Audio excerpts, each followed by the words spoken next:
quer aprender sobre códigos. Que raios é esse de códigos? Vamos começar com esforço físico. Esforço físico é um teste feito para pré-operatório, para a situação clínica da pessoa, não é verdade? E como que vem o pedido médico? Teste ergométrico, ou teste de esforço, ou simplesmente teste de esforço para pré-operatório, não é assim? Muito bem, eu tenho algumas opções, sabia? E lembra que eu falei com você que essa codificação que está aqui, 4010-1037, é a codificação TUS. Porque lá na CBHPM, essa codificação vem com pontinhos. 4.01.01.03, dígito 7. Muito bem, vamos ver esse código. Presta atenção. E outra coisa que eu estou chamando sua atenção é para, além de codificar, ler. Leia a descrição do código. Eu vejo nas clínicas as pessoas recitando esses códigos. Ah, é 4010-10-10-10. Ah, é 10-10-10-10-12. Gente, leia a descrição. Isso vai te libertar, tá certo? Isso mesmo, Kênia, para cintilografia. Então, vamos lá. 4010-1037, teste ergométrico computadorizado inclui o ECG basal convencional. O que quer dizer isso? Quer dizer que eu vou cobrar por esse exame um porte 2A. Quanto vale o 2A? Depende do comunicado oficial contratado, que eu já falei nas duas primeiras lives. E um custo operacional de 8,870. Essa é uma possibilidade. Lembrando que, se eu escolho esse código, que vai monitorar o paciente enquanto ele fizer o teste, já inclui o teste, o eletrocardiograma, tá? Depois eu falo sobre o eletrocardiograma. Muito bem. Porém, eu tenho outros códigos para esse mesmo fim. Opa! E agora? Que código escolher? Vamos prestar atenção e raciocinar. Esse código aqui, eu tenho um porte de 2A, um custo operacional alto de 8,870, certo? Mas nele já está incluso o eletrocardiograma como exame de base. Beleza? Muito bem, vamos para frente.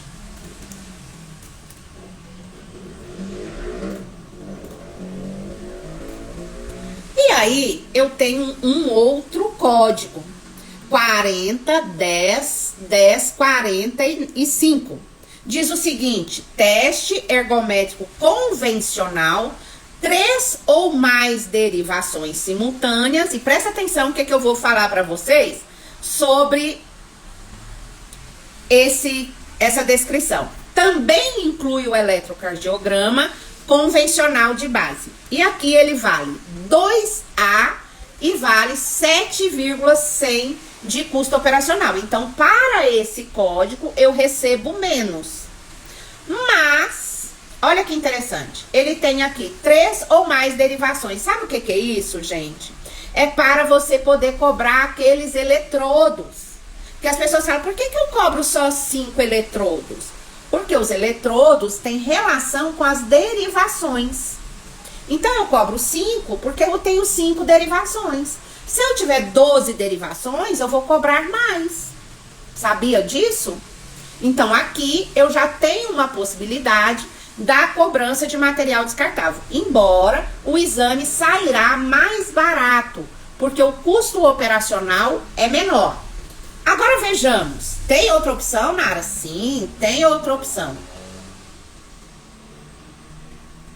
Opção 3, 1174, teste de esforço em ergômetro com monitorização de frequência cardíaca. Mas neste não inclui o eletrocardiograma. Você veja que o custo operacional é bem menor.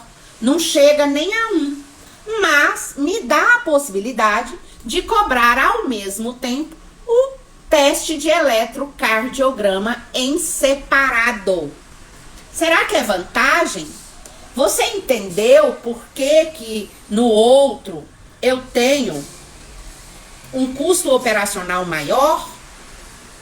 Veja bem, e eu atendo a uma mesma solicitação sobre um teste de esforço, sobre uma medida ergonômetra, porém, os outros dois códigos anteriores já estão incluso neles o eletrocardiograma de base. E nesse terceiro código não está incluso o eletrocardiograma de base. Veja, quais são as minhas possibilidades? Veja que o porte repete em todos os três códigos. O que muda é o custo operacional. É o que muda. Os eletrodos, Rose, eu tenho que cobrar como gastos na guia de outras despesas e ele tem relação com as derivações do seu aparelho. Se o seu aparelho é de 3 a 5 derivações, que é o convencional, você vai cobrar 5 eletrodos como material descartável. Se no seu contrato tem material descartável Simpro, você vai colocar lá, ah, mas está incluso na UCO. Não está, falei isso na primeira live, certo? Agora, se o seu aparelho é de 12 derivações, você vai ver que você tem um gasto de 12 eletrodos. Respondeu sua pergunta? Mas aqui nós estamos falando de código. Será que compensa eu escolher esse terceiro código, uma vez que o custo operacional dele é menor, apenas pelo fato dele não incluir o eletrocardiograma como exame de base? Será que compensa? Vamos ver como é o eletrocardiograma? Aí o eletrocardiograma, olha aí, até 12 derivações, ele vale 1B o porte e um custo operacional de 0,750. Se eu somar os dois custos operacionais, ainda assim não vai dar 9 de custo operacional. No entanto, eu vou ter mais um porte de 1B. Então, compensa eu escolher o terceiro código. Por quê? Porque eu vou ter a possibilidade de cobrar mais um exame e ter mais um porte para cobrar.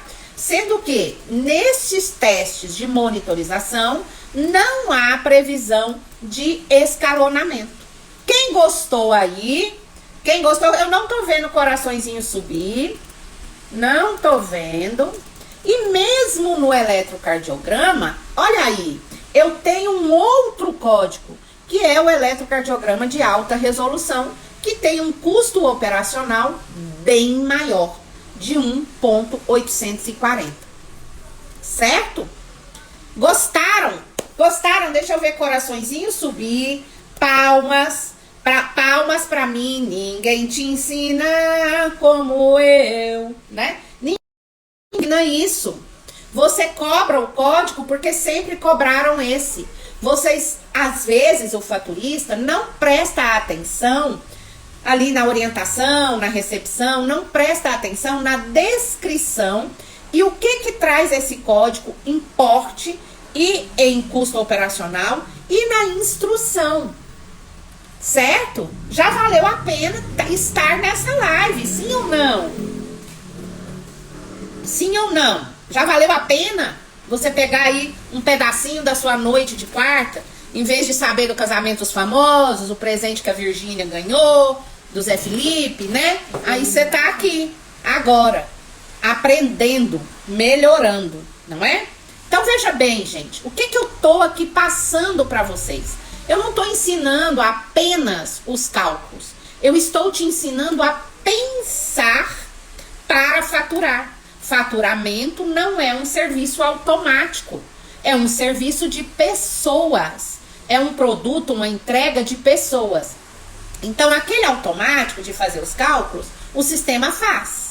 Mas ler, escolher o melhor código ali naquela situação, saber se o aparelho que eu ofereço para o eletrocardiograma é de 12 derivações, manual, é de alta resolução, isso faz a diferença. Saber escolher o código do teste ergométrico faz ou não faz diferença? O que você me diz? Qual a sua impressão? Não me deixa aqui sozinha não, hein? Veja aí pra mim. Cadê os coraçõezinhos vermelhos subindo? Né? Faz muita diferença. E é isso que te torna um profissional diferenciado. É saber pensar. Não saber multiplicar, dividir, já tá óbvio, gente. Tem muita gente que não sabe. Mas isso aprendeu no ensino fundamental. Então hoje essa live, ela é mais importante do que a de ontem. Embora a de ontem foi bem importante, não é? Mas essa de hoje é mais importante. Porque você está aprendendo a pensar. Aprendendo a escolher um código. Olha o seu papel, não é? Faz diferença no valor, faz diferença nas glosas, faz diferença na hora de recorrer, faz diferença em tudo. Você saber pensar. Quem aí quer o próximo? Eu trouxe 3 exemplos para vocês, tem muito mais, que claro, lá na formação, em todos os capítulos, eu vou fazer essas opções, mostrar o que mudou de uma edição para outra. E presta atenção, código, de repente eu escolho o código que está na minha CBHPM e esse código foi descontinuado. Então eu tenho sempre que usar um tripé, não é? Está na CBHPM, está no Portal Tools, está no rol. Então esse tripé vai determinar a possibilidade de receber esse procedimento, tá certo? Só a Lilian quer o próximo. O próximo? Vamos pro próximo? Muito bem, mudamos de assunto. Saímos do capítulo 4 e vamos pro capítulo 3. 3 é o que mesmo, gente? Lembra que eu falei? Tudo que está no 3 são códigos de procedimentos invasivos, não é? Para cirurgia. Então, vamos ver a situação da rinoplastia. Muito realizada. Na rinoplastia tá no rol? Vamos ver? Vamos ver? Rinoplastia reparadora, né? Que é de estética. Às vezes ela pode entrar se esse paciente for ali um paciente que teve algum problema congênito, né? Quem viu aquela filha do Roberto Justus que fez uma cirurgia no nariz, a cirurgia dela, apesar de ser reparadora, está no rol, porque era consequência de uma síndrome. Então, para ela ficar mais adequada, fazia essa cirurgia. Então, não fica muito, sabe, assim, não é apenas uma questão de estética, tem uma questão social também. Mas vamos lá. Aí aqui eu tenho a rinoplastia reparadora, que tem um porte 8B, certo? Tem direito a um auxílio e o porte anestésico 4. Boa noite, Rildo. Rildo foi meu professor, meu mestre. Foi ele que me introduziu aí nessa área, né? Gratidão eterna. Então, tá certo? Então, porte 8B, auxílio 1, porte anestésico 4. Tá previsto para a rinoplastia reparadora. Nara, e se eu precisar fazer uma rinoplastia e não for bem isso? Eu tenho outro código? Vamos ver? Tenho a rinoceptoplastia funcional. Que olha aí, o porte inclusive é muito maior, né? Qualquer otorrino aí, dependendo da sua situação, indica uma rinoceptoplastia funcional. Pessoas que têm crises respiratórias, que têm crise aí com sinusite, tem essa indicação. E já é um porte muito maior, 10A, então eu saio de 8B para 10A, para que eu vou fazer a plástica, né, gente? Que bobagem, né? Um auxílio e um porte anestésico 5. Será que esse é o melhor código que eu tenho para a rinoplastia? Será que é o melhor código que eu tenho? Vamos ver? Você vê que eu ainda estou falando de rinoplastia. Pronto, tenho aqui uma rinoceptoplastia funcional por videoendoscopia. E nesse eu tenho um porte maior ainda, tenho o UCO, custo operacional, o que eu não tive nos anteriores, direito a um auxílio e porte anestésico 6. Muito melhor esse código, não é? Mas nem todo paciente é paciente para vídeo. tá, gente? Então não é bagunçado assim, não. Mas se for um paciente para vídeo, esse é um excelente código para ser escolhido, não é? Porém, tem alguns contratos que diz assim, rinoceptoplastia não cobrimos por vídeo. E aí você vai ter que entrar aí com a sua negociação, passar o quanto que isso é vantagem para o paciente, menos internação, menos intercorrência, desde que ele seja um paciente que é indicado para cirurgia com vídeo, tá? Se for uma pessoa que está com uma infecção muito grande, já não é indicado para cirurgia com vídeo. Mas uma rinoceptoplastia sempre é indicada para vídeo. Quase sempre. Gostaram? Vocês viram como você pode mudar o faturamento? Vocês viram como você pode mudar o faturamento da clínica? Né? Então aqui, gente, é um exemplo. Na formação definitiva em CBHPM, eu vou aprofundar muito mais nisso. Vou trazer outros exemplos. Vamos passear por várias edições, não é? Até mesmo para você poder tomar aí as suas decisões. Quem gostou aí, bate palma, dedada nesse coração, quero essa tela vermelha. Ninguém te ensina isso. Ninguém te ensina como eu adorei, gente, essa. Né? Quem gostou? Quem gostou aí? O seu jingle, fala aí. Né? O seu jingle. Esse vai ser meu jingle agora, né? Isso é uma música cristã, né, gente? Gostaram? Gostaram? Joia! Nara, caso faça o procedimento e usar outro código para faturar a mais, pode?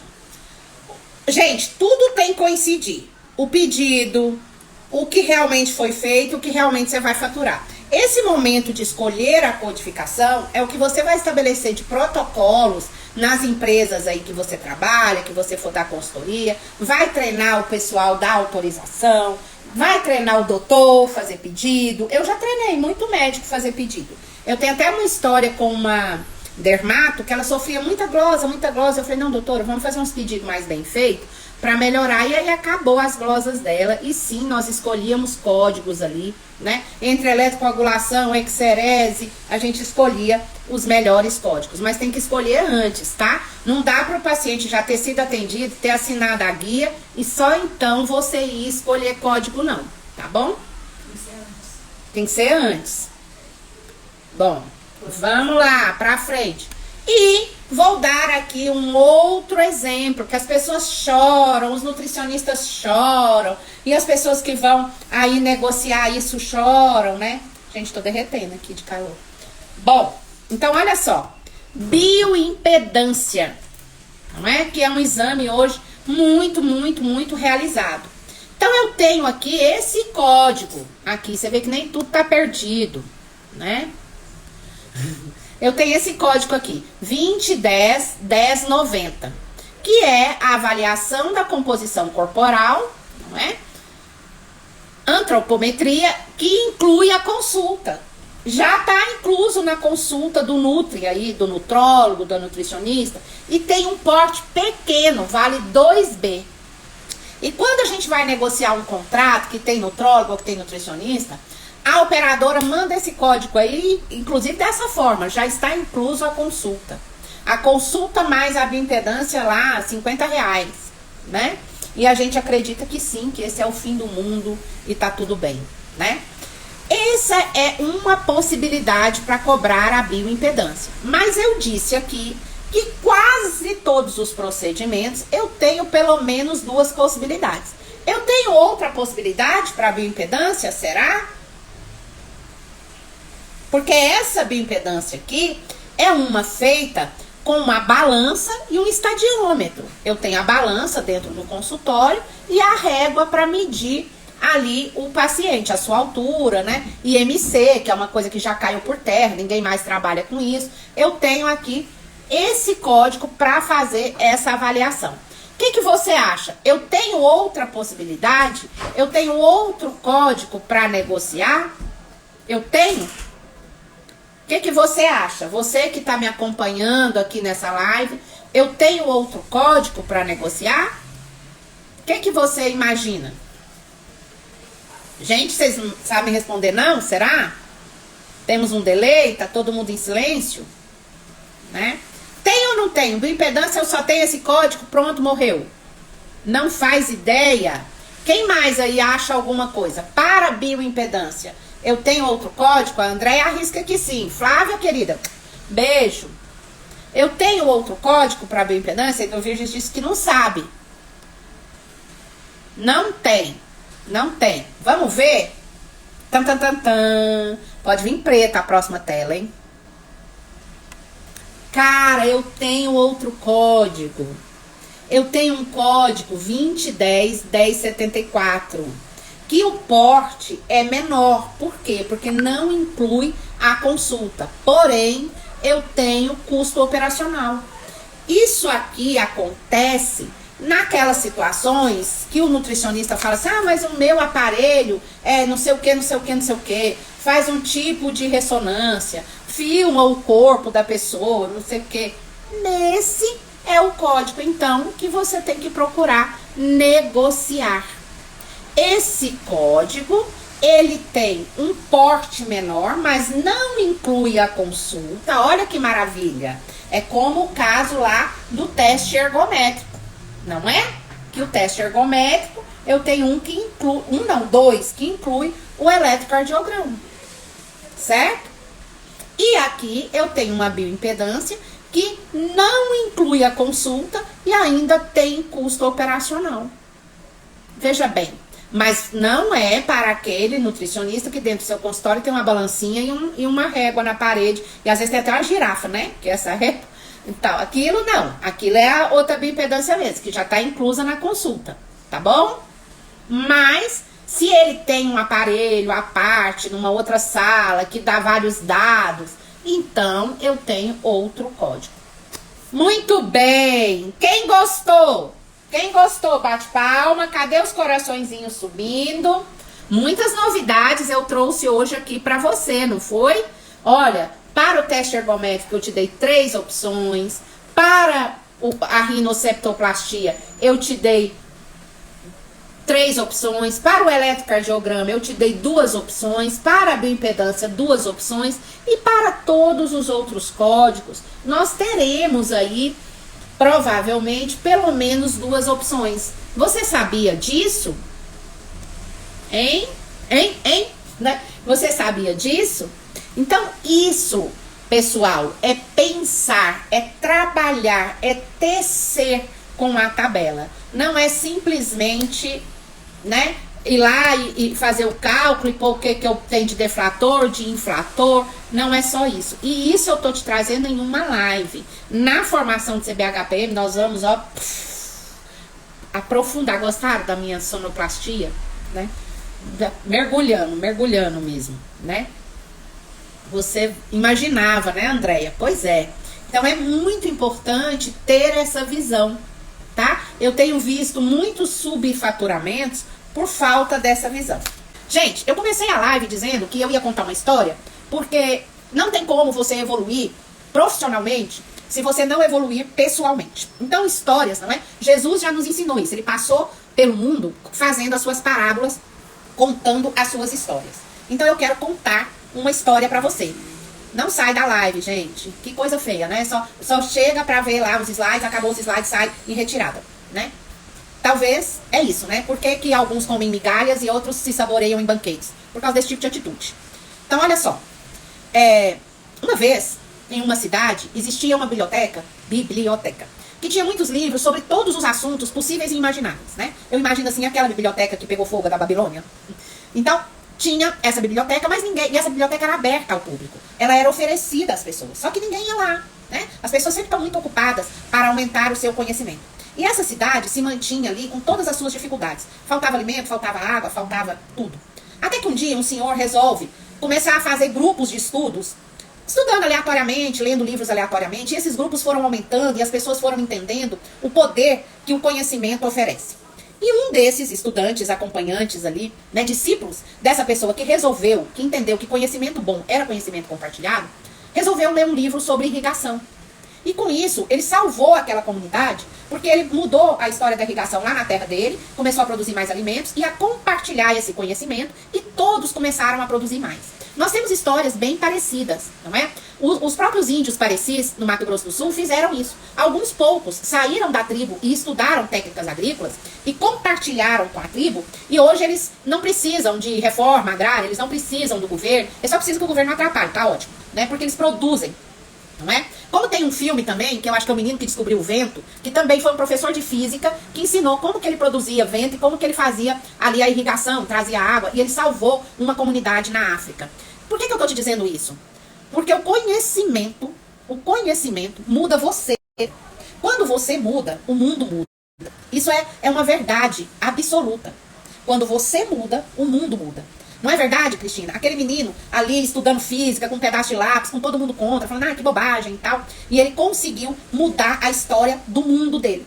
Então, se o seu mundo ainda não é o ideal, comece você a procurar ser o seu ideal. Porque é certeza que você muda a sua casa, você muda a sua vizinhança, você muda o seu bairro, você muda a sua cidade, você muda o mundo. Quando você muda, o seu mundo muda. Tá certo? E como que a gente consegue isso? Através do conhecimento. Não é? Por isso que conhecimento tem preço e tem valor. Preço e valor. Eu vou consumir aqui, ó, essas coisinhas que a Nara tá ensinando. Que coisinha não, porque eu ensino muito. Porque ninguém te ensina como eu. Mas, se você falar, não, é só o gratuito, né? Então você vai ficar aí nas migalhas, não é? Não vai conseguir se mudar o suficiente. E talvez outra pessoa mude o mundo dela. Como eu disse ontem, as jornadas são individuais. Tá bom? Então essa é a história que eu queria trazer para vocês, que realmente compartilhar o conhecimento é mudar o seu mundo, é mudar a você e mudar o seu mundo, tá bom?